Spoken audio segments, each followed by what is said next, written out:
Hello everyone, welcome back to another edition of the RAW Smackdown here on Very Cold Lasagna for the week of June 19th, 2023. Now before we get into the swing of things with my personal highlights of the week from the WWE, I want to announce that I will be taking a bit of a break from the RAW Smackdown, and that is because for the month of July, we'll be returning with NFL coverage in the form of NFL Season Preview Month 2023. You can check out that announcement in the link in the description or on my YouTube channel with Very Cold Lasagna. So I do apologize for all the wrestling fans out there that are expecting the Raw Smackdown in the month of July, but rest assured, there will be some wrestling related videos when there's news to cover and where it fits. So that being said, let's get into my personal highlights of the week from Monday Night Raw and Friday Night Smackdown.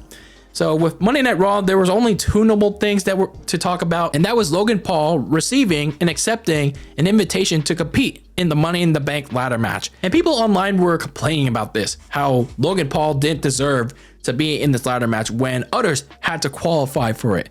And I'm like, guys, it's Logan Paul. I mean, sure, he's a controversial celebrity, but it's a definitive injection in the arm that this Money in the Bank ladder match needed, or as I like to say, mid-card in the bank before Logan Paul got added. Because outside of LA Knight, let's be real, who else looked like a viable threat to cash in on Seth Rollins or a Roman Reigns? Like, really? Ricochet? Really? Shinsuke Nakamura? Really? Like, it was pretty much jobbers all around outside of LA Knight. Speaking of, he doesn't look like the odds-on favorite anymore to win the briefcase, and the fans may want him to win, but who knows? Logan Paul might as well climb up that ladder and grab that briefcase, and people may hate him on it, but not defending the guy. It may make business sense for him.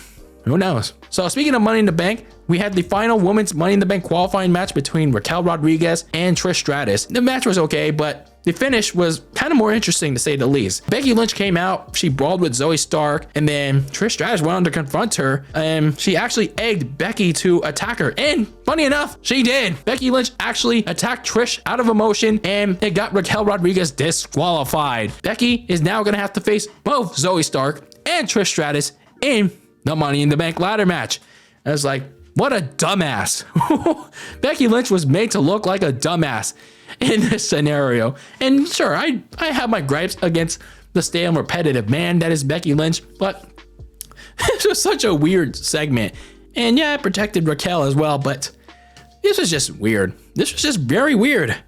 So maybe there's another last minute addition to this Money in the Bank ladder match, just like with the men's, but it's just weird. It's just very weird.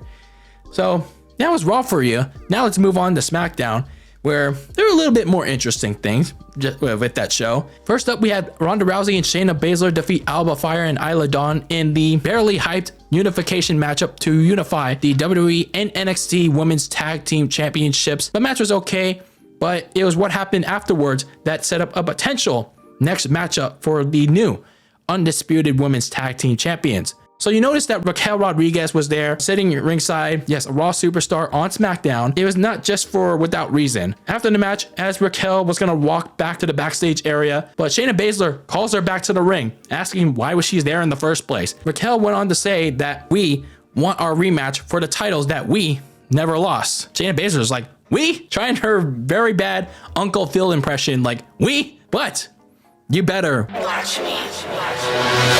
Liv Squad 8 on Friday night, because bitches, Liv Morgan is back, baby.